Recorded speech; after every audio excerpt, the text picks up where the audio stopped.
I'm Jeff Asher, and this is the Jeff-alytics podcast. For most people, research about policing lives in academic journals, buried behind paywalls, written in a way that almost guarantees it won't be used by the people making decisions in the field. But that research actually matters. It shapes how departments think about crime, how they deploy resources, and what strategies work or don't. Carlee Ruiz has made it her mission to close that gap. She's a former crime analyst turned researcher and the creator of the Police Research Hub, where she translates academic studies into insights that policymakers, law enforcement professionals, and interested members of the public can actually use.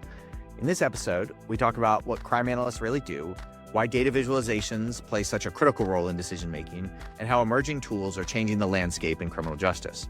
We also get into the limits of that research, the tensions between data and lived experience, and what the evidence actually says about important topics like surveillance technology and police recruitment and retention.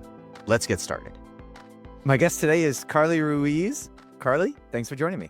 Hi, Jeff. How you doing? I'm great. As you can see, I am freezing in my house, so I'm giving up the game that not only do I not have great insulation apparently, but apparently I have a low tolerance for heat. So wearing a giant sweatshirt right now.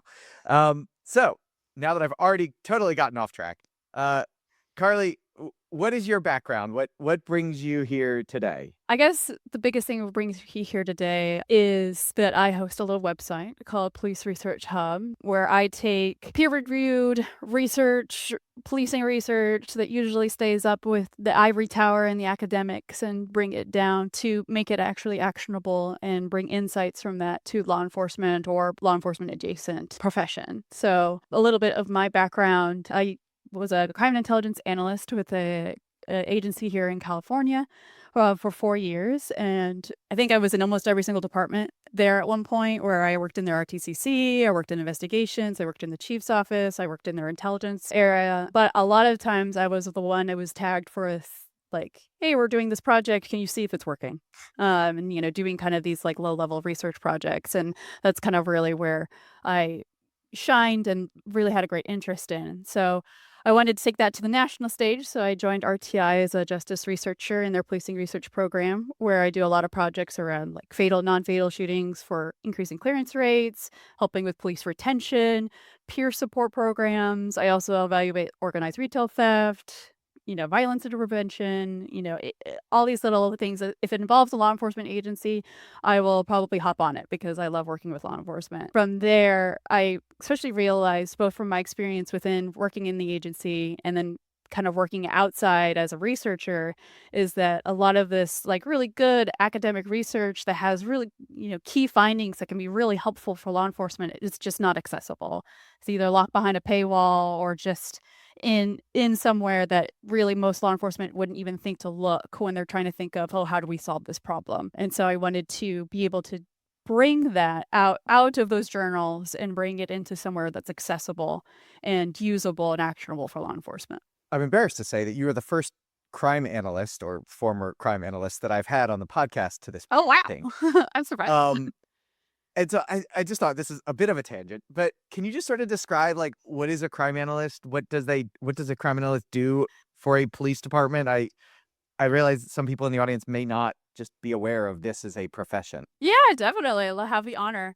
Crime intelligence analyst. So the role will vary depending on the law enforcement agency, but overall, it kind of fits into two buckets, I would put. So there is the crime part, to where you look at the crime stats. A lot of times it's looking at weekly, biweekly, monthly, helping prepare for ComStat meetings or ILP meetings, seeing what's up, what's down, looking at the individual crimes to see if there's a method that's the same across these crimes. Maybe they're connected, and kind of doing a deep dive in there. And then also sometimes doing this like research background, looking in the data and looking at what's the problem and if we can find a solution, is our solution working? And then there's the kind of more what I would call the intelligence side, where a lot of times we'll work with the investigators. So a lot of times like homicide investigators, you're right where with them, doing workup. So doing a deep dive into a person's background or an address or a car and trying to help them find leads to solve their case, or even helping that at the patrol level, especially in a real-time crime center. So it's really a crime intelligence analyst. You're deep in the data, you're deep in the computer, either looking at crime stats or looking in someone's background and, trying to like support the department that way. All right, that tangent aside, Yeah. I wanted to get back to the Police Research Hub and talk a lot about this because it's such a great tool. It's such a great resource. And you kind of answered, like, what is it? Where did the genesis come from? But when you built this, who is sort of the client? Who do you see as the person using this? Or is it not just one person that you kind of built this in mind for? When I built this, I started trial testing this on LinkedIn. Like my first one was posting Ian Adams' study on that, hey, AI report writing software is not as efficient as you think it is. And that got a lot of traction. And I realized with law enforcement, they weren't aware of that study. And, there was positive people who were appreciative of being posted and others who were not. But, it kind of showed like, oh, law enforcement especially, is not aware of these, studies that maybe academics are aware that have come out. And so most of the time I frame it for a law enforcement officer, especially I usually provide resources towards the end of like whether it's a training or whether it's a guide. So a lot of times I frame it probably more for the sergeant or higher command staff level. But I also, anyone of any level and even civilians can read this. I've done some things on data that could help with the crime analysts. And I've done some, some things with maybe someone like a victim advocate coming from you're still part of maybe a police department or out like in that sphere, but maybe not working directly with the police department can be useful. But a lot of times I write it more towards hey, you're as a law enforcement professional, this is something you should be aware of or know, or here's a resource for. So you mentioned Ian, who is a recent guest to the pod as well, which immediately brings to mind, how do you come up with the research? And is there a role for AI in not necessarily doing what you do because you bring your expertise, but in making things easier for identifying research for any part of this? Or is this all a human needs to sort of bring this to bear? It depends. So as far as the AI piece, a lot of times with the police departments that I've worked with in my own experience, they usually have something where it's like, we have a problem. Like, let's say like, oh, we're seeing a large increase in calls related to homelessness. What do we do to solve this problem? And a lot of times right now it's like, well, what is our neighboring agency doing? Who have I talked to? Which is a great way to get information of who's doing what. But it's not a really great way to get like what has evidence-based found to work and how you can implement that.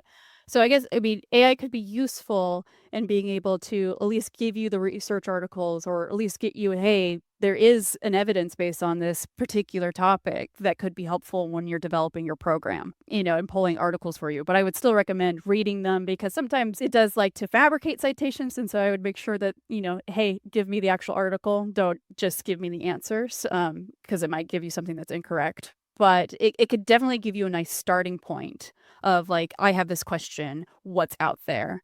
And then from there, you can jump to other things. When you're putting all this together, having done this now for a little while, what are the biggest challenges of taking what can be really inaccessible research? Academics can write in a way that makes it almost impossible for anyone that's not themselves to understand it, to an audience like, especially if your target is police leadership, that is the complete polar opposite of that sometimes. It's not an insult to either of those groups. No. And sometimes I'm like, whew, I'm reading this and I'm just like, man, I am struggling.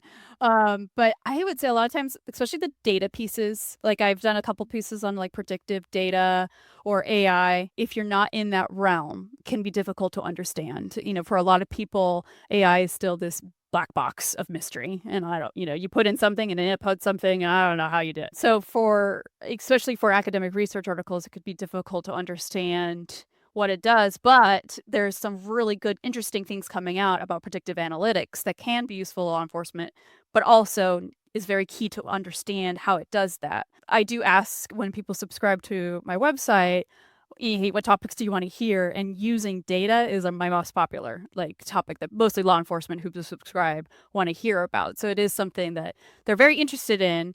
and want to learn more about, using data and tech and tools. But, and I think those articles especially are the most difficult to understand as a layperson.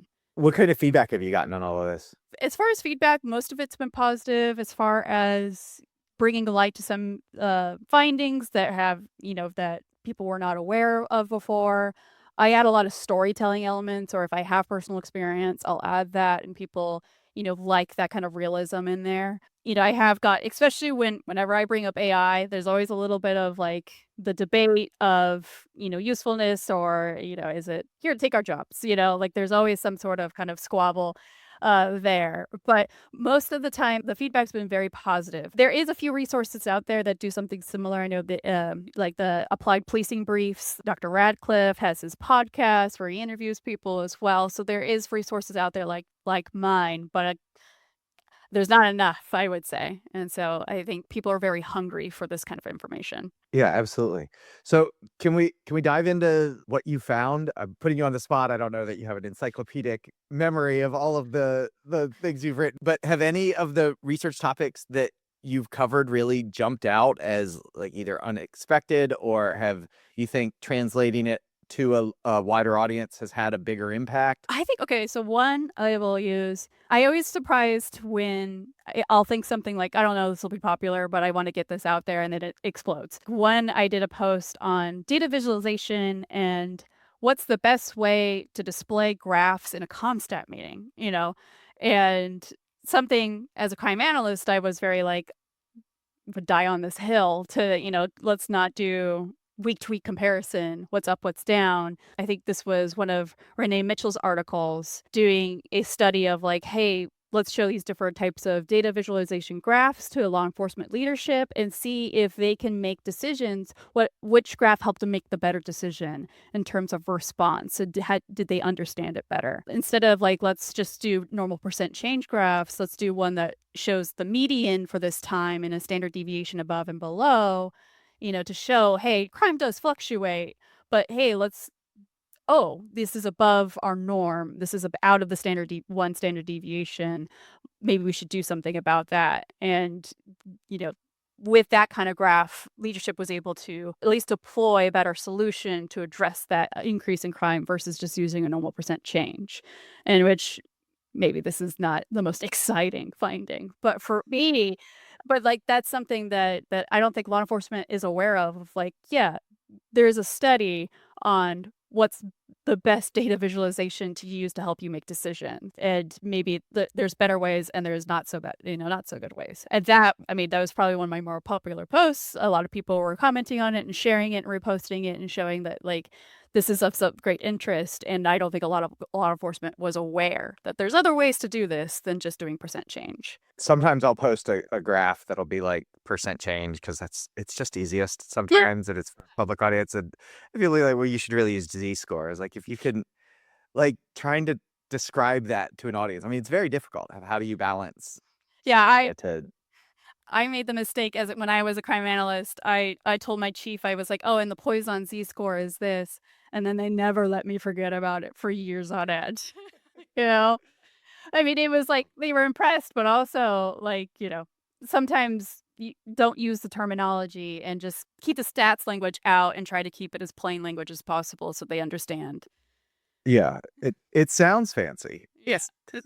Not really, but one of the things, just again going by like some of the research that's available, a couple of them, especially the recent ones, talk about sort of the role of real-time crime centers, the role of cameras. Have you like synthesized a bunch of these? And I'm just looking at like there was one on I forget the name of it, but the actual like review of real-time crime centers. One on prioritizing burglary cases that have CCTV. Have you thought about like synthesizing some of these? Have you put all of them together into like a larger analysis in your head, or how does that work? Yeah, so at least with the RTCC camera ones, I worked for a long time in an RTCC, so like that's a really good background I can pull from as far as like I know how these work and what would be useful for a law enforcement agency to know about RTCCs. I have an interest. I do want to, so like what you said, like pull together all the resources on one topic, do like basically like a literature review like on RTCCs, like what's all the research out there. I do have a goal of doing that. Maybe RTCC would be my first topic. It's just, it takes a long time to be able to find all the research that's out there, pull it together in a cohesive form that doesn't make it into a 50-page report. I have been working on that, and I do hope to eventually post at least a couple of those a year, or maybe like one a quarter, of like, hey, this is all the current research on this one topic, AI report writing or RTCC camera based topic. That is a future goal, not currently what I have right now. Can you sort of give me your impressions of sort of RTCCs and kind of that synthesis of what the research shows, and not just RTCCs, but these are real-time crime centers, but just like surveillance cameras and like the role that surveillance cameras can play for police departments with all of this experience? Do you have a general idea of like what's the best way to balance success and privacy concerns and all that? As far as, for real-time crime centers, they're still relatively new in terms of the evidence space. We are seeing some research come out that does show, as far as like case clearance wise, they can help increase, the solving of cases, which logically that makes sense. There's more cameras, you're more likely to capture evidence. With it being staffed, your eyes on the scene faster, and, the sooner you respond to the scene, the more likely you are to solve cases. Especially that in that case, RTCs really shine. There's a lot of other metrics, though, that RTCCs, like, whether it's officer safety, awareness of what's going on in your community. It's really hard to capture with data. And so that's a harder point of like, when you're building an RTCC, you really have to figure out what do you want this to do for your agency, and know that and understand that metric might not be easy to capture. There is evidence that are coming out that at least helping solve cases, it can do that. Now, crime reduction, it has mixed varied results, but there's not a lot of research out there yet on the evaluation of RTCC. Now, cameras have been around a lot longer than RTCCs. And again, more on that case, they do help with case clearances. Now, crime reduction, I think there is varied results depending, if the camera is visible, it can act as a deterrent, but, does that push it off to other areas? It kind of depends on the research in the area.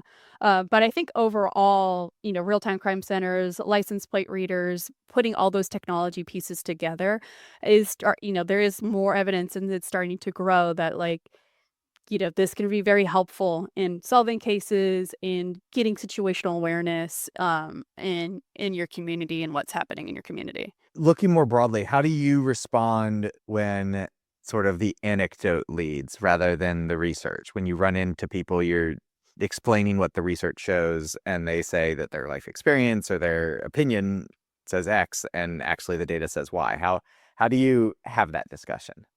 Yeah. So, I mean, always validate the anecdote. I mean, people have their own experiences, and especially with policing, officers have lived it and experienced it. And so, their anecdotes are valid in what they're experiencing. And I also, with different techniques, different technology works differently in different cities. What works in one city might not work in another. Or the city has to adjust because their community is not the same as Chicago is.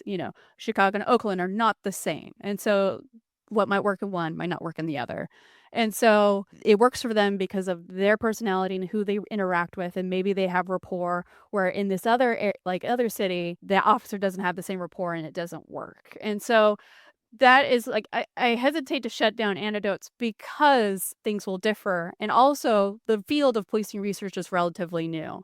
And so we haven't, one study might say this doesn't work, but if we look at it in a different context, it might work. And so to shut down anything, I hesitate to do that. Is there a question or a data set or an answer that it isn't answered, something that isn't answered by policing research that you really wish was available? Like, is there something that you're just dying to write about and think about, or some things that you're dying to write about and think about, and there's just nothing there?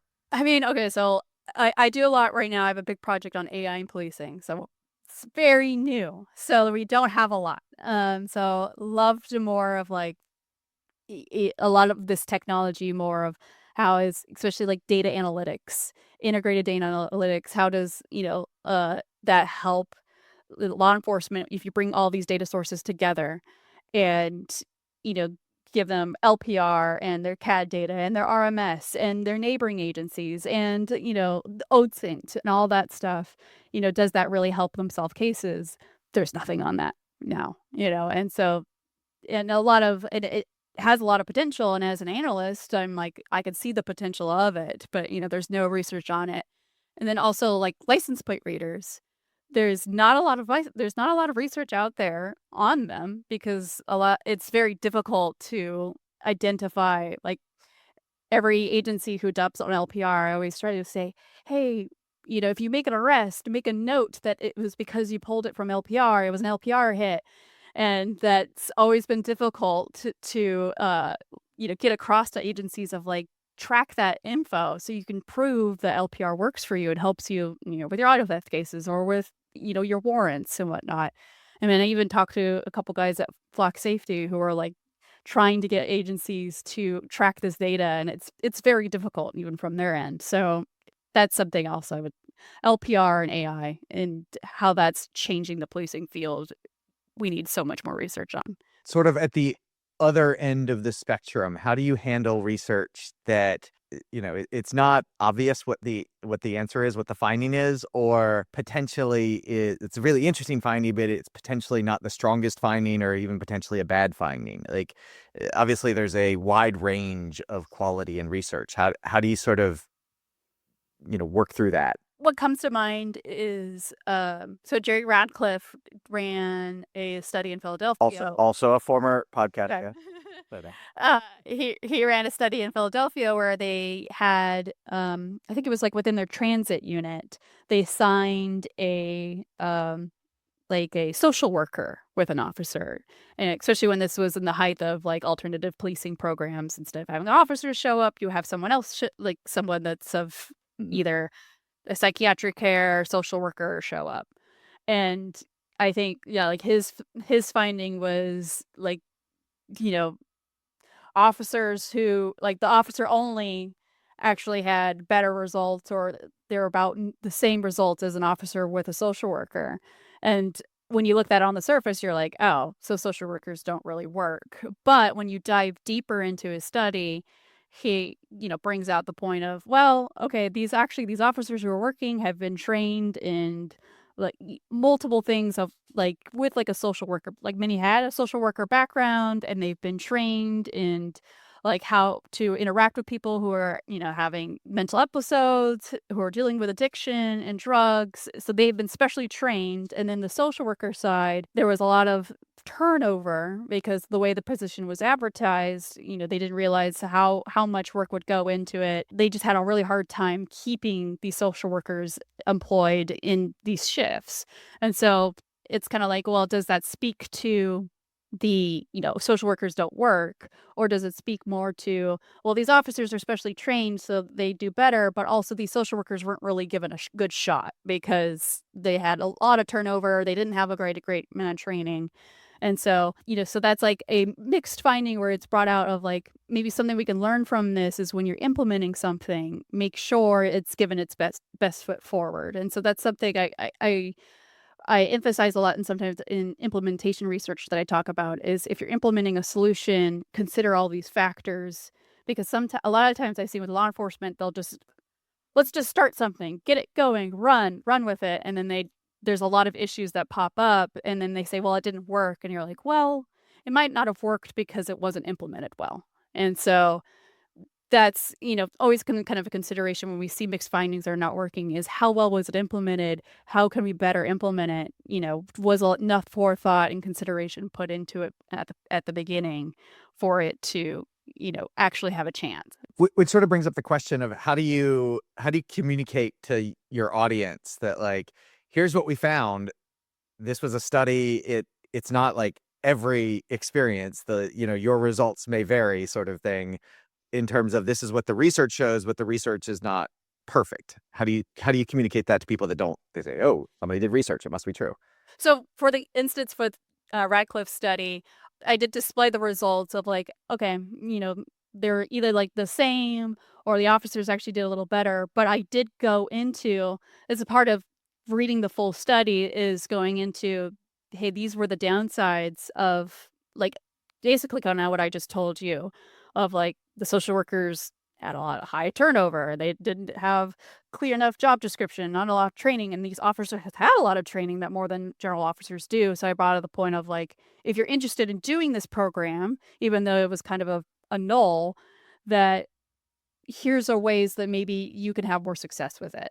I also write a lot of different studies looking at implementation science and kind of like stepping off like law enforcement of like, if you're trying to do a reform on a certain thing, hey, this is a good case study of like how to do reform, how to implement a solution and do it in the right way the first time. Talk more about how they did it versus the findings.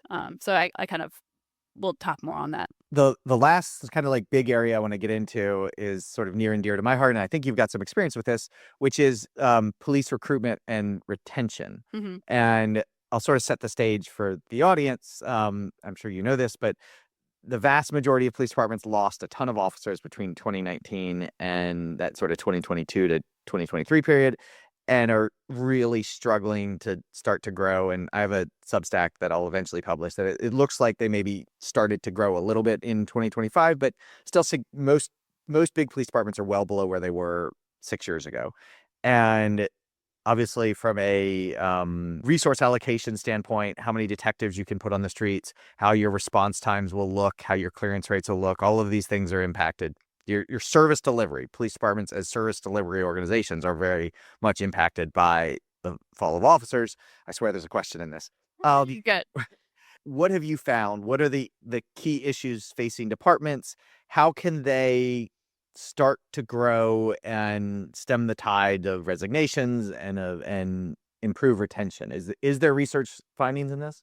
Yeah. So there's a lot of recent stuff that's come out in terms of policing retention and even a little bit what I've been involved in. I mean, from what I've read and from what some of the projects that I've done around police retention, the big number one is leadership. It's for one of my projects. I did a deep dive in like Glassdoor and Reddit data and looking at police retention and what officers were saying in regards to why are they leaving, or why they're considering and leaving, and leadership, the way that leadership treats them, especially when there's an incident that happens, and then a lot of times officers feel like, oh, so and so was thrown under the bus as a scapegoat, or I feel like because I received a complaint, now I'm being put through the ringer. I'm guilty before proof, and I have to prove my innocence. That kind of feeling was, at least of what I've been seeing, is a big driver of retention.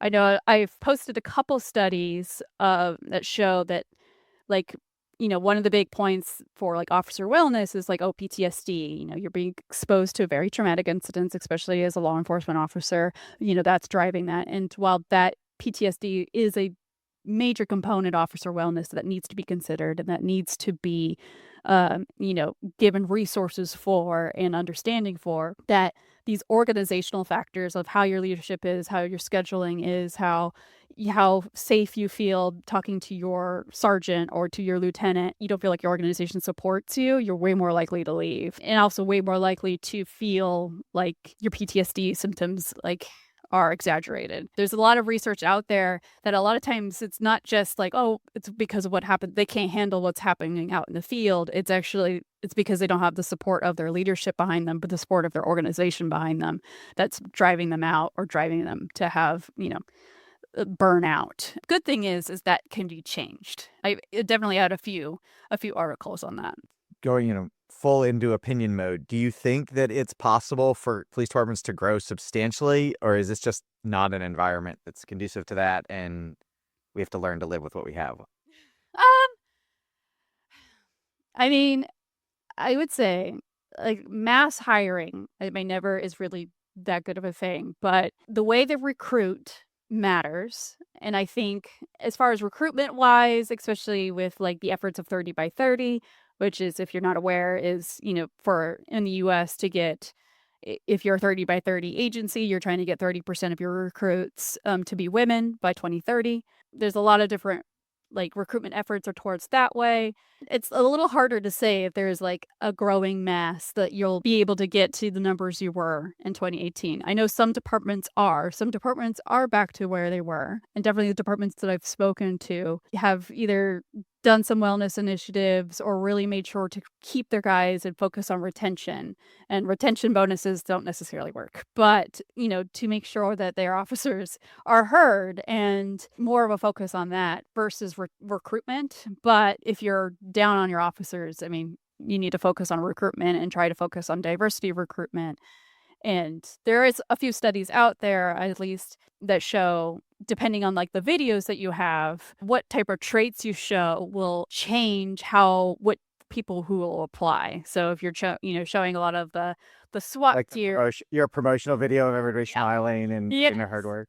So, there's studies out there if you show, officers who are helping the community and they are doing the smiling, like playing with the kids, but also, helping the community members and showing that kind of front, you're more likely to get more women versus if you're showing the SWAT machine and the helicopter and the guns and like, oh, we're going to beat the bad guys, you're less likely to get women. And so like there's different techniques depending on who you're trying to recruit for. Well, that's fascinating. Yeah. And it's all great. PoliceResearchHub.com is the website, right? Yes. Yeah. So what's next? My goal is to keep continuing posting, finding all the research articles that at least I think I find interesting, and I know hopefully other people will find interesting, and keep going with that. I'm also pretty prevalent on LinkedIn as well, and I will post questions to the group and see what's it people are interested in, and I hopefully eventually will be able to do those deep dives on a single topic, because that's like my next big goal that I want to do on that. It's wild how like each little community has found different websites now in 2026, 2025 so yeah, it's a vibrant police research community on LinkedIn. So, and you're one of the more prolific posters and talking about the research. So it's great to follow. All right, Carlee, thank you so much for joining the show, and keep up the great work. It's fabulous. PoliceResearchHub.com. Thank you for having me. Thanks for listening to the Jeff-alytics podcast. Be sure to subscribe, and to learn more, head on over to ahdatalytics.com for more information and previous episodes. If you like what you heard, please leave a glowing review, which will help others to discover the show. Until next time, I'm Jeff Asher.